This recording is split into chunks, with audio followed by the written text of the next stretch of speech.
maniwala, mag-isip-isip ka muna. Marami ang namamatay sa maling akala. Nung ako'y musmos pa lamang ay takot sa multo. Nung ako'y naging binata sa airpot ng syota ko. Ngayong may asawa at mayroon ng pamilya, wala namang multo, ngunit takot sa asawa ko.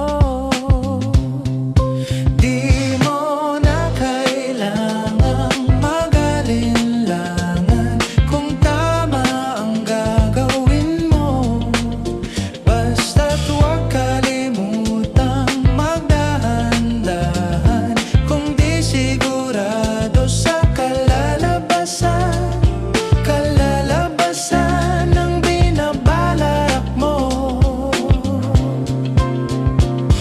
Maliit na butas lumalaki, konting gusot dumadami. Hindi mo maibabaon sa limot at bahala kapag nabulag ka ng maling akala.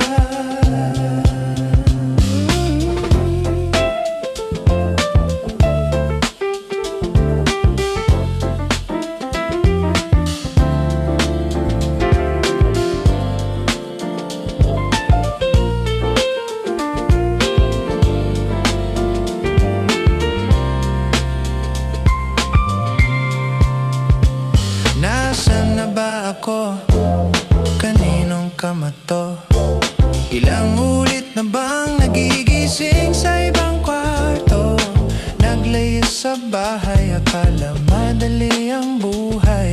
Ngayon ay nagsisi dahil di nakapagtapos. Di mo na kailangang mag-alinlangan kung tama ang gagawin mo.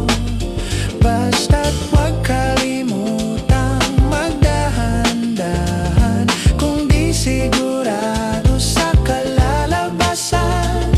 Kalalabasan ng binabalak mo. Maliit na butas lumalaki, konting gusot dumadami.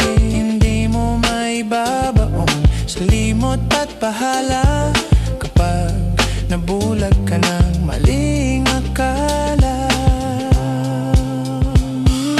Mga kumakalat na balita ng kaligtas ay madaling makuha.